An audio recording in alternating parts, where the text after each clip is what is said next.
The White Sox would like to thank Xfinity and Beggar's Pizza for being the presenting sponsor. Hey everybody, Tom Barnes, stories from the 78 from downtown Chicago, and we love our sportscasters in this city, right? We got Hawk Harrelson, Harry Carey, Pat Foley. What about Alyssa Bergamini? Yeah, you don't know that name maybe just yet in terms of the legendary sportscaster, only because she's only been doing it for a little while. But she's a Southsider, works for the White Sox, does her thing with the Bulls on 670 The Score. You're gonna hear about her life story, how she got to where she is now for this story from the 78. Let's go say hi. Hey Alyssa, how's it going? It's going great. Great to talk with you. Yeah, absolutely. Thanks so much for hanging out with me. I appreciate you letting me into your very gigantic living room here. Very nice. I know, no one's here right now, right? Right. How convenient. Yeah. So for folks who might see you right now and go, I know her. What do I know her from? Yeah, the White Sox, first of all. That was like that's where we met years ago, doing like early morning opening day festivities, but you are the in-game host for the White Sox. You work for the Score doing the Bulls, and you got a little sports betting going on, right? I do. I wear many hats. Yeah. So yeah, if you're a White Sox fan or if you've been to a baseball game on the South Side, I am the in-game host. I have been with the White Sox for 10 seasons, but has it really been 10 years? Yeah, My I goodness. started though while I was in college, and I worked for the marketing team, which was Pride Crew. So I loved coming home for summers, working for the team that I grew up cheering for, loving. So it was one of those things that never thought I'd work for them, but it came for full circle. And then in 2017, I became one of the in-game hosts. So I was working with a co-host, and they needed someone to fill in on games that he wasn't available. And I was doing the in-game hosting for the Schaumburg Boomers at the time. Oh yeah, I've done a story with them. Yeah, and they were great to work with. So I had experience as an MC. I was kind of new to the whole atmosphere of it. And then, yeah, that was 2017 at the White Sox. And since then, I've been there. And I love every game despite what is happening, on the field. I always try to give 100%, and I love the fans as well. Right, you're a Southsider, a Homer Glen, born and raised, right? And so to work for your hometown side of baseball, right? That's awesome as well. So what's it like to be an employee in that capacity for the White Sox? So when you are in journalism school, they tell you no cheering on the sidelines. Sure. And I break that rule, and I am proud to break that rule. You're supposed to, right? You're the in-game host. Right. Yeah. So I do get excited when the team is doing well, and I feel for the fans when the team is not doing so hot. But my bosses there are incredible, and I always say, any problems that I'm having, during the day, I go to Guaranteed Rate Field, I leave them all at the door, and I am then just the best version of myself I'm working at a baseball stadium. When you look at the big picture of everything, I really enjoy my craft and what I'm doing there and the people that I work with, and I think that makes a huge difference as well. Like I said, I've been there for 10 seasons now, and that is for a reason, because I'm loving who I'm working for, where I'm at, and truly the connections I made. I mean, I met you there doing an early morning hit years ago, and that was like 5 a.m. and I am not a morning person. You're my host. Let me tell you, if you work in sports, and I even loved doing that every opening day. What's your most favorite thing about doing the White Sox gig? Like something that maybe people might not even realize that you do, or that you have access to, or what have you. That's a good question. Every game is different. There are 81 home games, and it's a lot of baseball. And the pitch clock helps a little bit. It did. It shortened games by a half hour? Yeah, I'll take that. Yeah. But truly, I would say the people that I grew up either watching or that I have become friends with now. I mean, I'll be in the elevator with Steve Stone, Jason Benetti. AJ Przinsky says, "Hey, Alyssa," and I'm always like, "Hey," inside fangirling so much. So I do not take that for granted. The people that I am now coworkers with that I admire so much, whether it is their craft at broadcasting or them as an athlete. I'm simply meeting the coolest people day after day. I mean, whether they're throwing out the first pitch or they're just there to be a fan even. I really enjoy that, and I feel like I've made a name for myself there where people are, they recognize me and say hey, and it's just simple saying hi and a smile to someone, and that goes a long way, game after game, whether it's the cold April games, which can be rough, or the last game of the season when they're not making the playoffs. I try to treat every game the same. Where were you when they won in 2005? I was in 8th grade. 8th grade. And I don't feel like I appreciated it nearly as much as I would now. Yeah. I mean, you're in 8th grade, you are thinking about What are you? homework and 14? and boys and where you're going to high school. But my mom, she always said, she's like, I really wish I pulled you guys out of school to go to the parade. Oh yeah, I was at that parade. So that's probably a regret of hers and mine and my sisters and dad. But at the time, it's October, you're in 8th grade. I probably had a they'll test win the next next year. day. Yeah. So yeah, I was in 8th grade, but I do have like so much memorabilia from, that year and just years going on. But yeah, loved that 2005 team, and here we are in October, and there's tweets and articles that come out, and they're like, on this day, X amount of years ago, the White Sox won against the Astros in the World Series. Like, I can't imagine that now. I would lose my mind. Yeah, I mean, I'd lose my mind. I mean, as a Cubs fan, 2016, I Yeah, lost my mind, yes. so I get it completely. Yeah. So Southsider, University of Iowa, you did the whole school, the Southside thing, came back and all that stuff. What would you say to your college self, knowing where you are now? Because I imagine to work for the White Sox and the Bulls and do the sports Yeah. betting, which wasn't even a thing back then, No, the way it not is at all. now. What would that advice be going forward? I really took my classes so seriously in college, and I truly am glad I did, because it was a lot of hands-on experience. But when I was coming home for summers, aside from working for the White Sox, I did all these unpaid internships. And I loved it, though. And I was like, you know what, this is going to pay off eventually. And I remember interning at Fox 32, working with Deion Miller and Lou Canales. And my shift was like 2 p.m. to midnight, like something crazy. I'm like, no way, this is how this is. But I remember logging tapes. So I'd watch, say, a full Cubs game, a full White Sox game, and write down every play. And I loved it then. And I was not getting paid. And that's just, silly work. Go for work. So now that I work for not only the White Sox, but I'm on the radio covering the Chicago Bulls, I also grew up listening to sports talk radio. And that was never a vision of mine, to work in radio. And it's just funny how sometimes the best things are right in front of you. So to answer your question, college Alyssa would be like, oh, you stuck with it. And I'm proud I did, because not a lot of people do. No, in the it's like survival of the fittest. Yeah.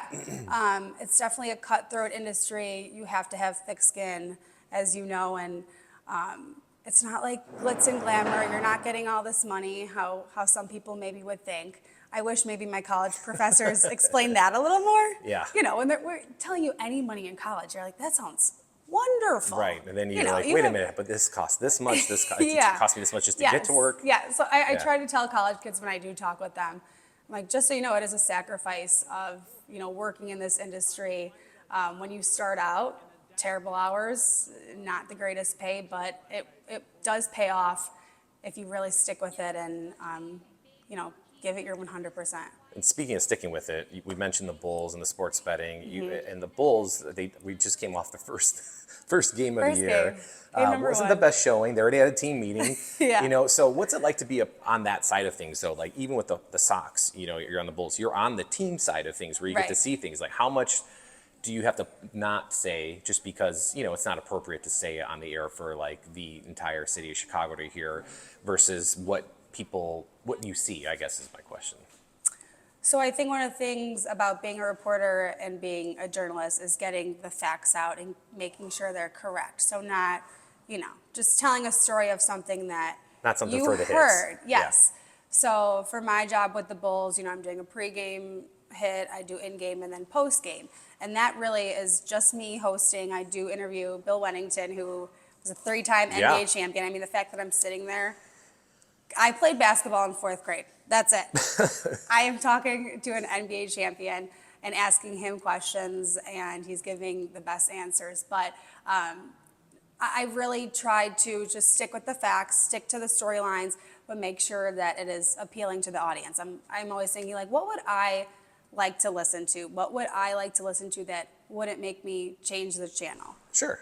Tuning in, oh, this girl seems like she knows what she's talking about. She is saying the X's and O's of the game, but also incorporating storylines of what occurred. And, I'm not necessarily in the locker room post-game because I'm doing the post-game show. Sure. But the lovely thing about social media is, the beat reporters they're tweeting it out. So I am still getting the facts while I am also on air. So multitasking has become a friend of mine. Yeah, you Listening, kinda have to do it all. writing, reading all at once. As I'm at the United Center, they changed the court to the ice. They are quick, so I'm trying to not get distracted by that. Yeah. So it's been a learning curve, but one that I've become accustomed to. This is your first year doing it? This is my second full season. I started with the score in February of 2021. Got it. So okay. right after All-Star break, and then really started the full season last year. So this is my second full season. Yeah, I gotta imagine it's a lot of fun just being at the UC. Oh, it's amazing. Calling that your office and Yeah. getting to see, befriending some of the other beat reporters Right. and also just knowing the players more. I mean, that's got to be one of the things that you can't convey to people like your family who ask you, what's so-and-so like? What's so-and-so like? I'm sure there's some things you say, some things you don't, but you have that relationship with them, which is, I think that's a special bond that Chicago specifically has with its sports athletes. Because Exactly. they are our celebrities. Right, and making sure that they trust you. And That's they key, notice, right? yeah. Yeah, otherwise you get nothing. Yes, they notice when you are there. They notice when you're not there, even if you think that they don't. Like players will call out certain people, like, "Oh, hey, where have you been? You haven't been here. You were gone or you weren't on the road or whatnot." So it is really all about, them trusting you, and I guess vice versa with what they're saying. I mean, they have this stage where anything that they're saying on a mic, that's not only going out to Chicago news, that could go nationally as well. Yeah, the whole world can hear it. So it's interesting to see firsthand, and then I love when I actually get to see it, whether it's someone that is writing the article about, the game last night or just seeing it on TV. I like seeing, the full picture come to life. Yeah, I often ask some former athletes who were playing at the time Michael Jordan was, with Michael Jordan and the Bulls team of the 90s, would they be loved the way they are loved now if there was social media back then? Because there's a lot of stuff that happened back then too, that you don't know that could have changed the course of how they were loved, but they were in that time where they won. So I'm guessing Bill Wennington was really happy there was no social media back then. I have found some amazing YouTube clips. I went to Paris last January with the Bulls when they played the Pistons. And while I was doing my research, I came up with all of these videos of Bill, Michael Jordan, doing McDonald's commercials when they went to Paris in 1997, and that was for an exhibition game. So that's not social media, but I found him on the internet. Close enough. And some amazing sound bites, and I don't even think he knew that was out there. Like he knew at the time the commercials and it being on television, but YouTube, I found you, Bill. So you get to travel with the team. I don't. I only go to Paris. Hey, if you're gonna go. Which my lovely boss at the Score jokes. He's always like, "Yeah, Alyssa doesn't travel with the team.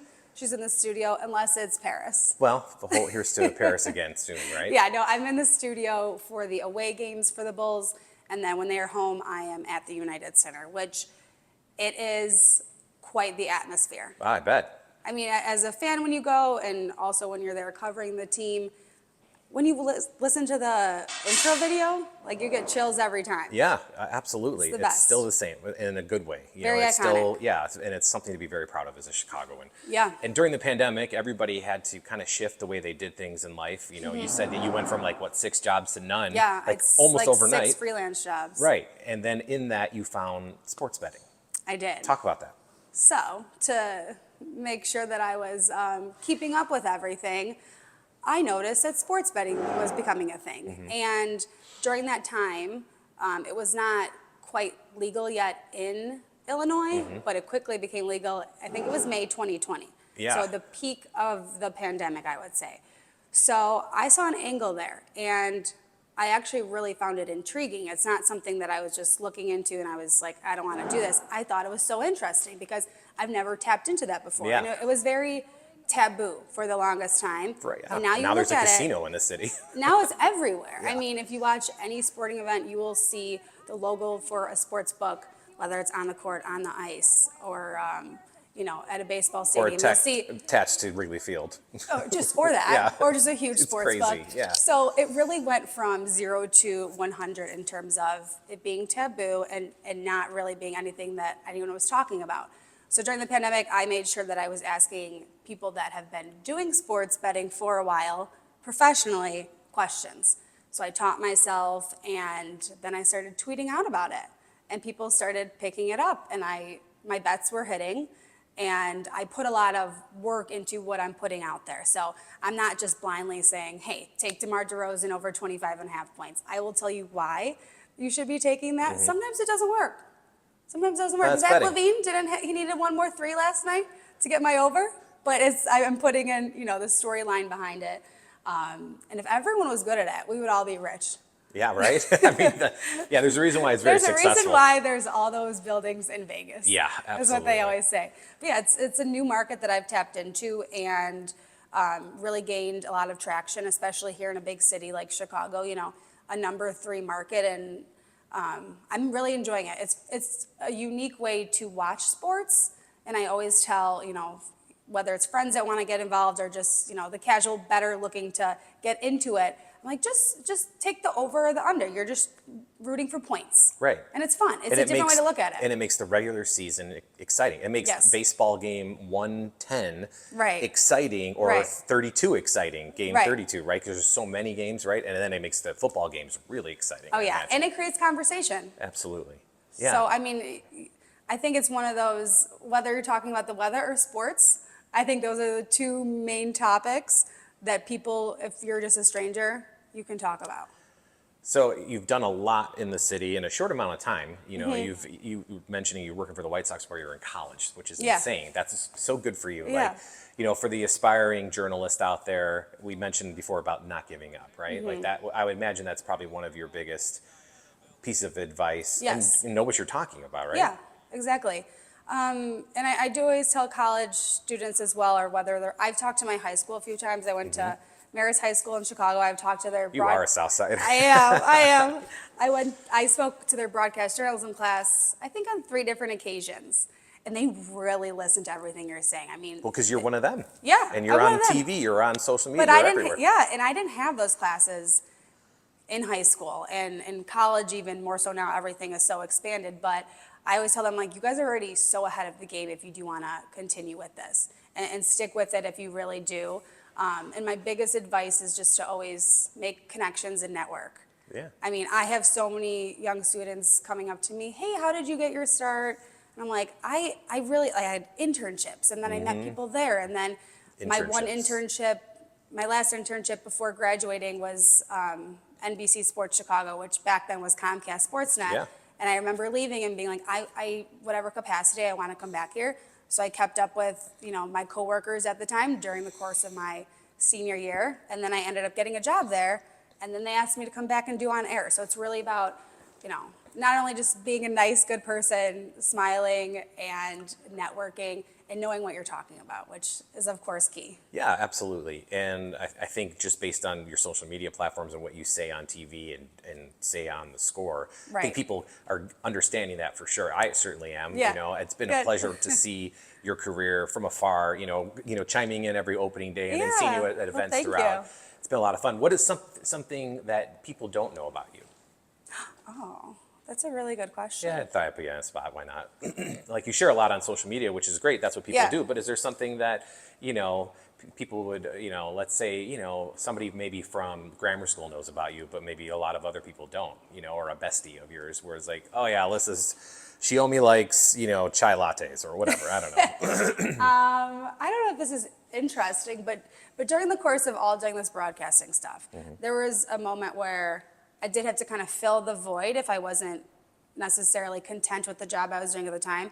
I'm a certified personal trainer. Oh, okay. So my P's and Q's. Yeah. So it was one of those things where I've always had a passion for fitness and health, and I'm like, I'm gonna turn this into a job. So something about me is I make my passions, I turn them into jobs. Good for you. And I did do personal training for I would say it was like 2 years. I did some stuff on the side, and everyone was always like, why are you doing this? You are a sports broadcaster. And it was one of those, I think, like pivotal moments where I realized, oh yeah, this was fun for the time being, but I'm gonna go back to really what my true love is. And not that I wasn't doing it at the time, it was just like a fun hobby of mine. A little side hustle. Yeah, so I'm a certified personal trainer. Yeah, I did not know that. And that's that. That's fantastic. Where can people find you on social media and everything else? Oh, I am all over. So Twitter, Alyssa Bergamini, Instagram, Alyssa Bergamini. I know my last name has a lot of vowels in it. I actually just launched a podcast, Yeah. and the name is Listen Up. Spin on my name, Yeah, listen. I get it. Nice. And kind of what we've been talking about, I am talking with the people in my life that have really lifted me along the way. And I've worked at numerous different organizations and jobs, and interviewing them so that young aspiring journalists, broadcast journalists, can hear from other people aside from just myself and their stories and how everyone has a unique, different path. So that's my new podcast. It's on Spotify and Apple Podcasts right now. I don't know if there's another one people listen to, but Those are the big ones. we'll start with those Yeah. two. And then I dabble in TikTok. Okay, yeah, me too. It's just one of those things. Here and right? there. I Yeah. like watching the Yeah. TikToks, not necessarily making them all the time. But I would say Twitter and Instagram are the main two. Awesome. Well, we'll see you at the ballpark next Yes. spring, and we'll listen to you on the court all fall and winter. Yeah, long. thank you very much. Awesome. I appreciate it. Yeah, that's Alyssa Bergamini. Did I say that right? You Yeah, got making it. sure.